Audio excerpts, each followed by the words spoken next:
अति लघु त्वरक प्रश्न आपके चल रहे थे, इसमें आपका नेक्स्ट क्वेश्चन है। इस क्वेश्चन में वे कहते हैं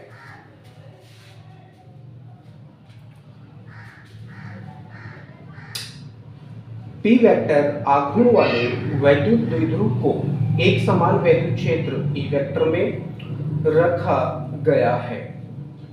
वैद्युत द्विध्रुव की स्थितिज ऊर्जा क्या होगी? तो इसमें स्थायी संतुलन के लिए स्थितिज ऊर्जा का जो सूत्र होता है वो होता है U0।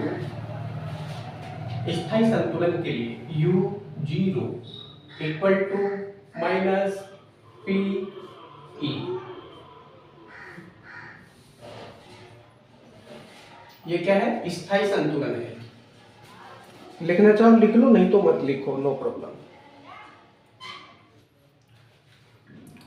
दिखाइए कि मात्रक वोल्ट प्रति मीटर तथा न्यूटन प्रति कूलम एक ही भौतिक राशि के मात्रक हैं।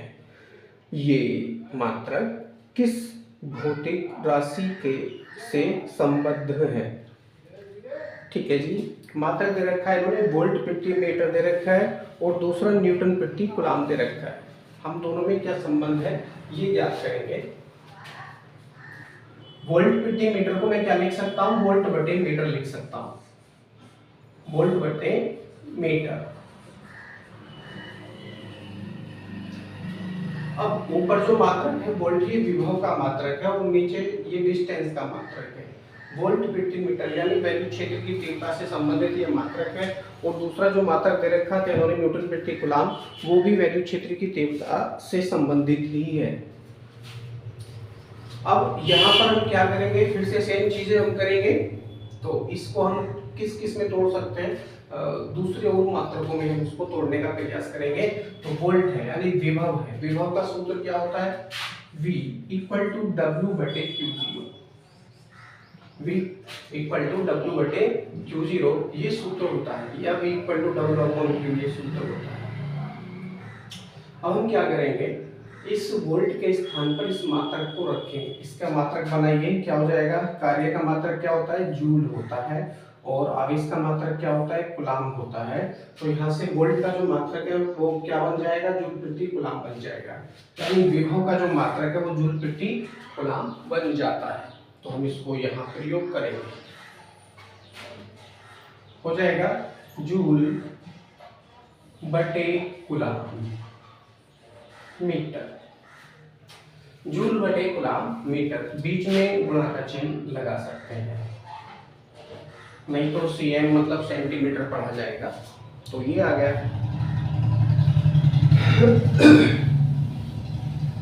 अब और क्या बन सकता है इससे? ये जूल है अर्थात किया गया कार्य है। किया गया कार्य क्या होता है? कार्य बराबर होता है बल गुणा दूरी, बल गुणा दूरी। तो रखेंगे बल गुणा दूरी, अर्थात जूल को हमने क्या कर दिया? बल गुणा दूरी, यानी बल का मात्रक क्या है? न्यूटन, गुणा दूरी का मात्रक क्या है जी? मीटर। न्यूटन मीटर में इसको हम तोड़ सकते हैं, न्यूटन मीटर, या फिर न्यूटन गुणा मीटर क्या होता है? जूल होता है। सीधा सा मतलब ये भी हो सकता है इसका। रखेंगे, क्या हो जाएगा? न्यूटन गुणा मीटर बटे कूलम गुणा मीटर। ये राशि या ये मात्रक हमको प्राप्त होता है। आगे देखिए, ऊपर भी मीटर है नीचे भी मीटर है, तो हम क्या कर सकते हैं? मीटर से मीटर हम काट सकते हैं। क्या बचा? न्यूटन प्रति कूलम बचा, या न्यूटन बटे कूलम। ये राशि ही तो प्राप्त होगी, या फिर यह मात्रक ही तो प्राप्त होगा। अब क्वेश्चन में ये मात्रक भी दे रखा है, क्वेश्चन द्वारा पढ़ लेंगे। वो कहते हैं इसमें कि दिखाइए कि मात्रक वोल्ट प्रति मीटर तथा न्यूटन प्रति कूलम एक ही भौतिक राशि के मात्रक है। तो ये बिल्कुल सिद्ध हो गया। क्या हो गया? सिद्ध हो गया, यानी प्रूव्ड। क्या सिद्ध कर दिया हमने? वोल्ट प्रति मीटर इक्वल टू न्यूटन प्रति कूलम। और क्या क्या सिद्ध किया हमने, वोल्ट प्रति मीटर इक्वल टू जूल प्रति कूलम मीटर भी होता है और न्यूटन प्रति कूलम भी होता है। आगे ये और भी टूटेगा क्योंकि नीचे जो कूलम है आप इसको भी तोड़ सकते हैं मूल मात्रकों में, और न्यूटन प्रति कूलम को, न्यूटन को भी आप तोड़ सकते हैं क्योंकि दोनों ही अभी व्युत्पन्न मात्रकें बन रहे हैं। लेकिन हमसे प्रश्न में केवल यहाँ तक ही इन्होंने पूछा था तो हमने यहाँ तक इसको दिखा दिया है। अब आगे इसी में वो कहते हैं कि ये मात्रक किस भौतिक राशि से संबद्ध है, तो यह मात्रक विद्युत क्षेत्र की तीव्रता है। क्या है? विद्युत क्षेत्र की तीव्रता।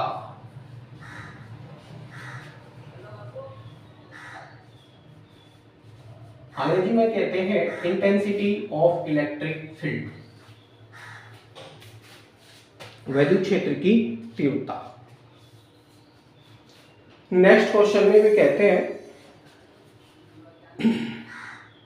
हम पृथ्वी के विभव को शून्य मानते हैं। बिल्कुल सही बात है, ये अटल सत्य है। पृथ्वी को जितना भी आप वोल्टेज दे दीजिए वो उसको ग्रहण करके ऊपर वाले वोल्टेज को जीरो कर देगा।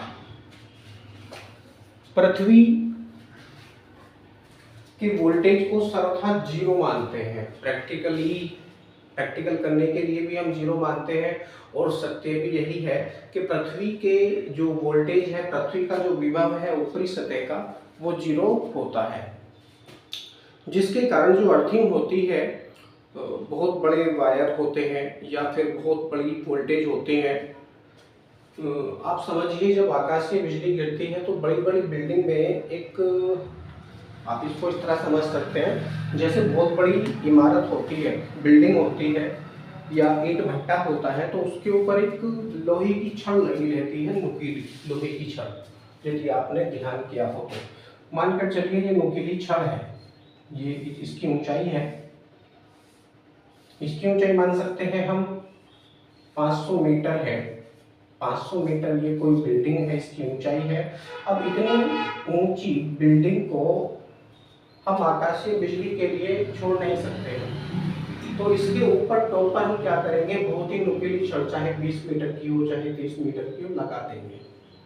वो क्या करेगी, आप इसके ऊपर गिरने वाली आकाशीय बिजली को स्टोर कर लेगी अपने अंदर, और इससे क्या होगा, इसके बाह्यतम सतह पर एक तार होता है। क्या होता है? तार होता है, जिसका सीधा संबंध पृथ्वी से कर दिया जाता है।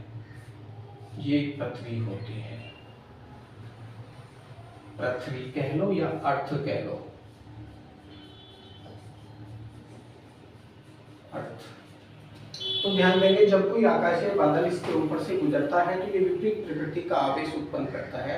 उसी समय जब विपरीत प्रकृति का आवेश उत्पन्न होता है तो उसके आवेश को ये ग्रहण कर लेता है, अथवा बिजली को ये ग्रहण कर लेता है, अथवा जब भी कोई आकाशीय बिजली इसके ऊपर गिरने वाली होती है, बिल्डिंग के ऊपर गिरने वाली होती है, तो ये रक्षक की भांति पूरी बिजली को अपनी ओर खींच लेता है, अपनी ओर खींच लेता है। अभी तार के द्वारा, एक सीधी तार के द्वारा अर्थ से कनेक्टेड होते हैं, जिसके कारण यह पूरी बिजली अथवा पूरा आवेश, पूरी बिजली अथवा पूरा आवेश पृथ्वी में चला जाता है, जिसके कारण ये क्या हो जाता है, इसका वोल्टेज जीरो हो जाता है, V equal to 0।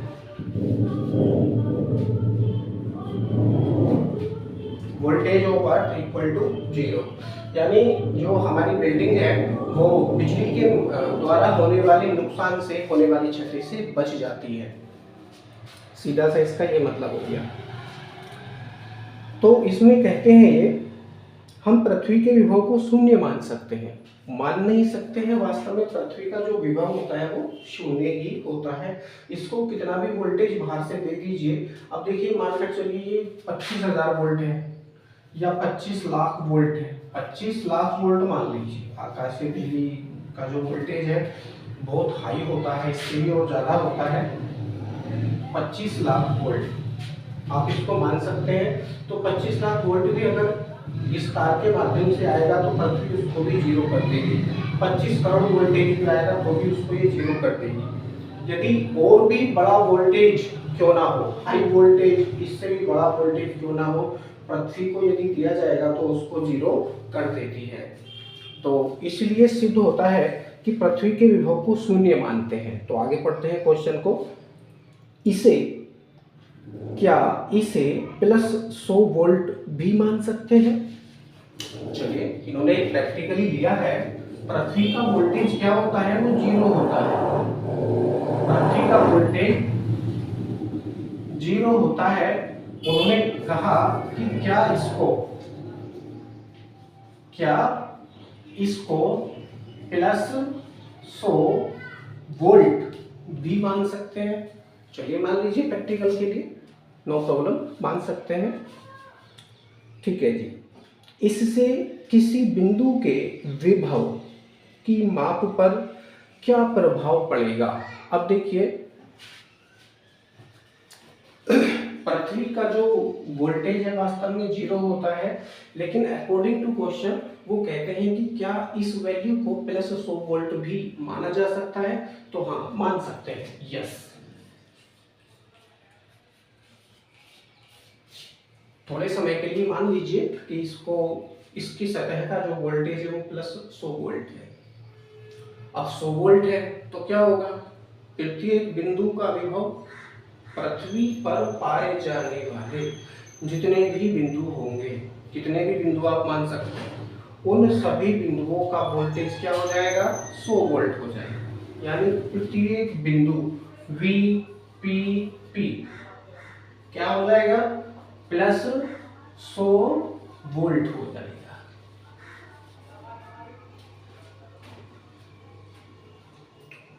P for point और E फॉर ई कर लीजिए, पी ई कर लीजिए। प्रत्येक बिंदु पर विभव 100 वोल्ट हो जाता है।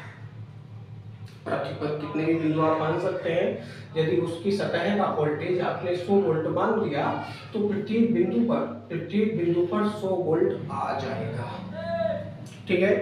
अब विभवांतर याद कर लेते हैं। किन्हीं भी दो बिंदुओं के बीच में यदि आप विभवांतर याद करेंगे तो वो क्या हो जाएगा, सार्थक 0 हो जाएगा। या आप इसको ऐसे कहिए 100 माइनस 100, क्योंकि विभवांतर आप याद कर रहे हैं, 100 में से 100 जाएगा तो क्या हो जाएगा, वो 0 हो जाएगा। यानी किन्हीं भी दो बिंदुओं के बीच विभवांतर क्या होगा, वो 0 होगा, जिसके कारण झटका नहीं लगेगा।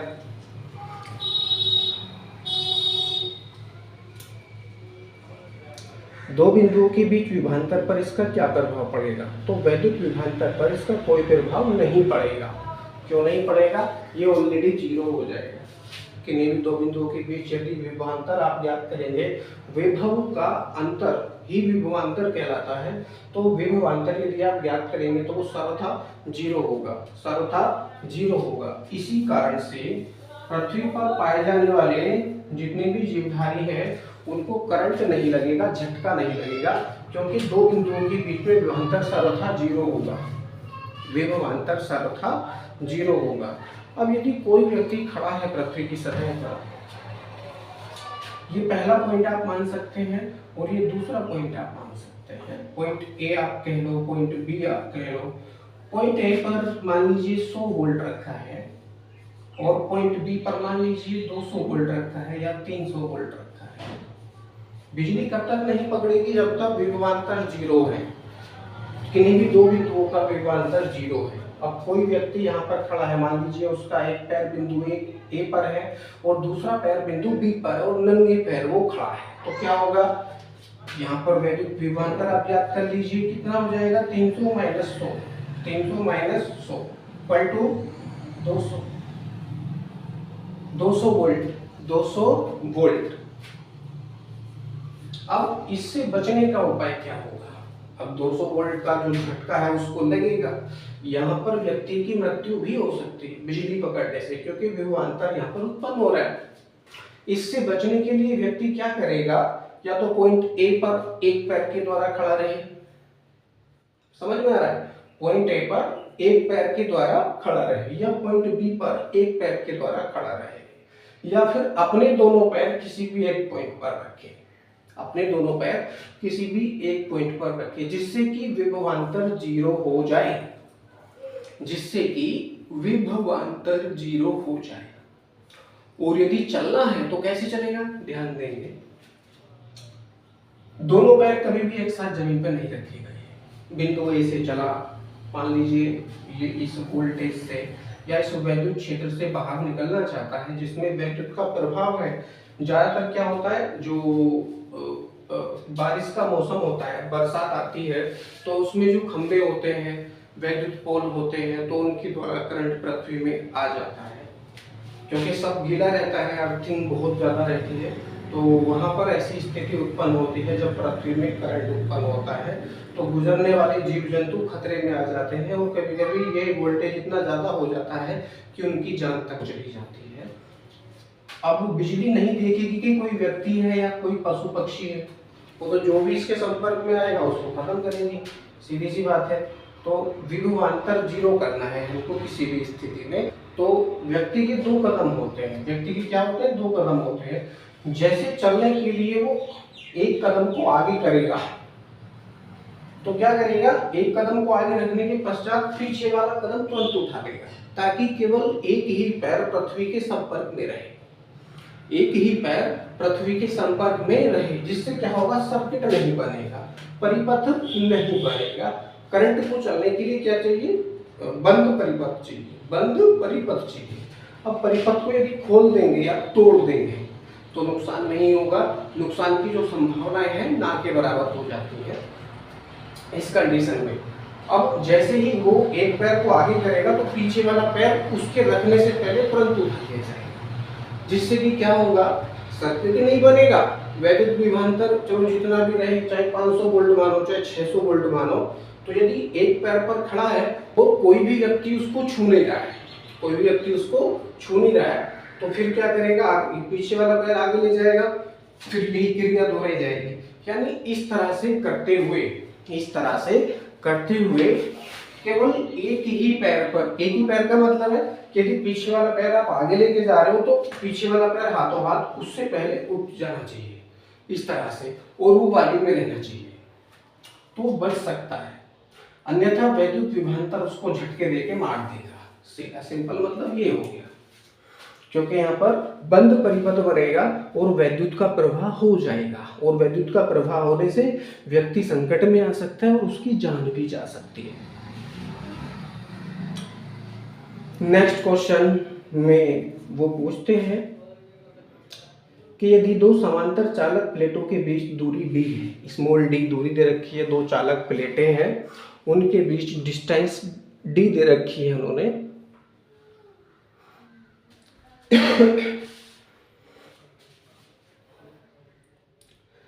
तथा उनके बीच विभवांतर v है, तो प्लेटों के बीच विभव प्रवणता एवं वैद्युत क्षेत्र की तीव्रता कितनी होगी।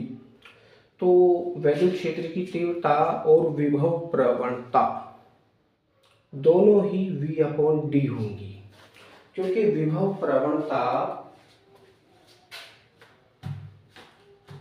केवल यहाँ पर दो राशि दे रखी है, वोल्टेज दे रखा है और दोनों प्लेटों के बीच की जो दूरी है वो दे रखी है। विभव प्रवणता और वैद्युत क्षेत्र की तीव्रता का सूत्र लगभग समान ही होता है।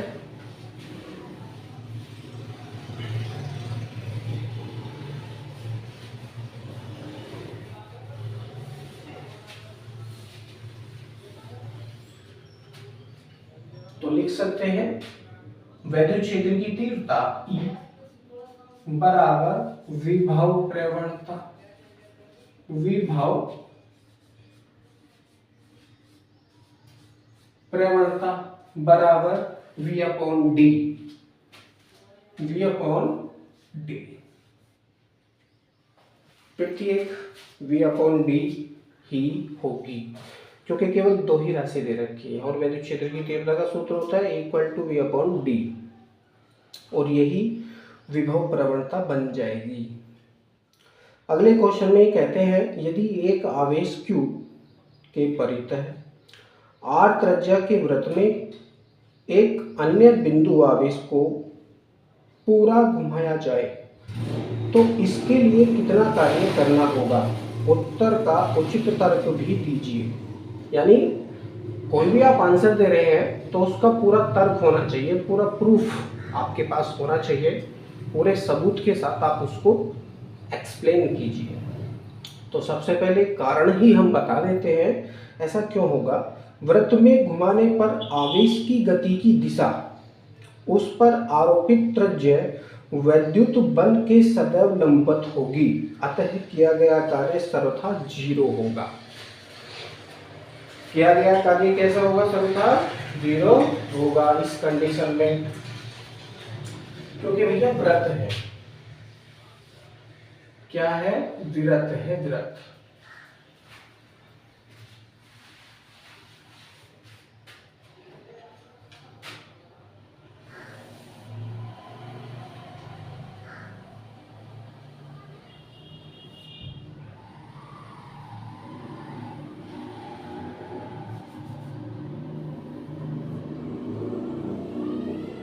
लगभग गोल है, इसका कोई ना कोई सेंटर पॉइंट है, मानकर चलिए ये इसका सेंटर पॉइंट है, वो इसको आप नाम दे दीजिए। अब क्वेश्चन पढ़ेंगे। क्वेश्चन में कहते हैं यदि एक आवेश Q के परिध है। अब देखिए केंद्र पर क्या है? एक आवेश है, यानी Q आप मान लीजिए। यहाँ पर क्या रखा है? Q आवेश रखा है केंद्र पर। इसके परिध है यानी चारों तरफ इसके परिध R त्रिज्या के वृत्त में एक अन्य बिंदु आवेश को पूरा घुमाया जाता है। अब देखिए इसकी त्रिज्या क्या है? वो R है। त्रिज्या क्या है? वो R है। तो आप इसको R दिखाइए। और यहाँ पर इन्होंने क्या लिया है? दूसरा आवेश लिया है, दूसरा बिंदु आवेश लिया है, और उसकी वैल्यू कितनी है? कुछ नहीं दे रखी है, तो प्रैक्टिकल के लिए हम इसको Q0 मान लेते हैं। सेंटर जो है उसमें Q आवेश रखा है और इसके बाहर इसके परिधि के सापेक्ष Q0 आवेश घुमाया जाता है और एक पूरा चक्कर लगाया जाता है। घुमाया जाता है और एक पूरा चक्कर लगाया जाता है। तो क्या होगा? अभिकेंद्र त्वरण लगेगा, अभिकेंद्र बल लगेगा इसके ऊपर। अभिकेंद्र बल की दिशा सर्वथा केंद्र की ओर होती है।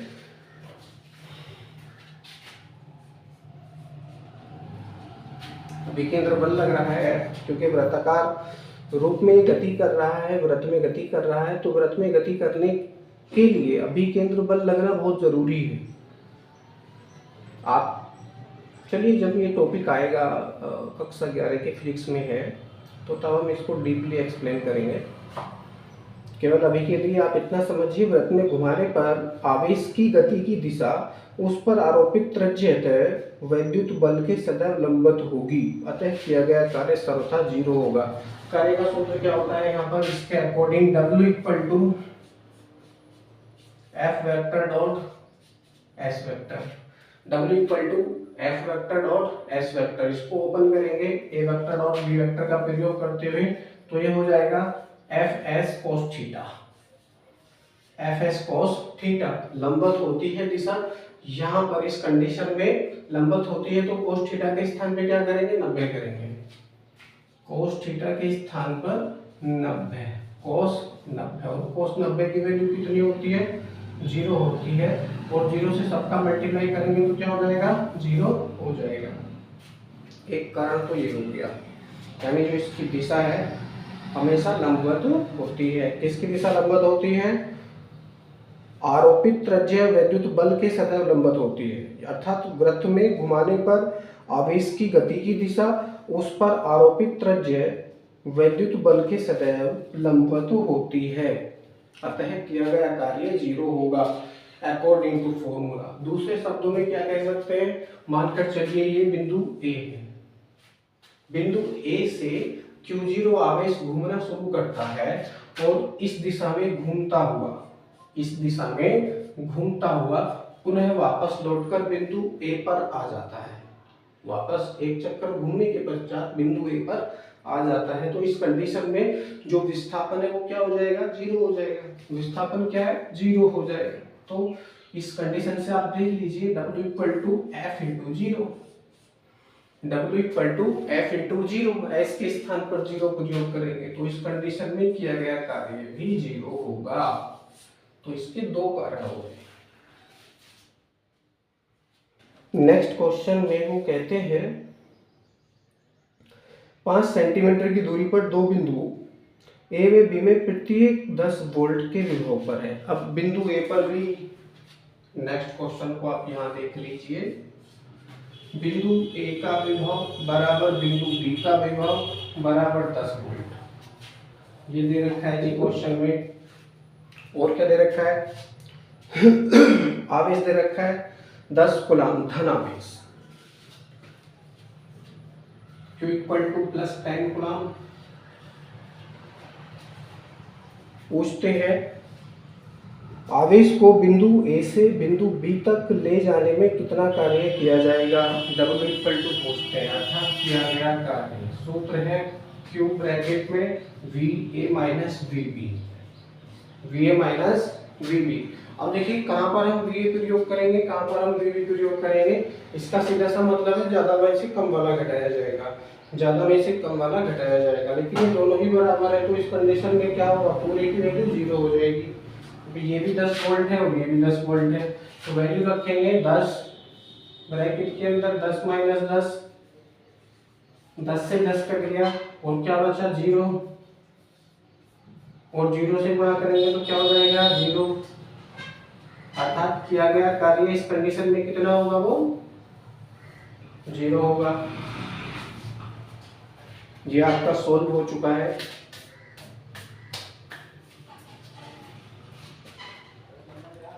बाकी नेक्स्ट वीडियो में। Thank you.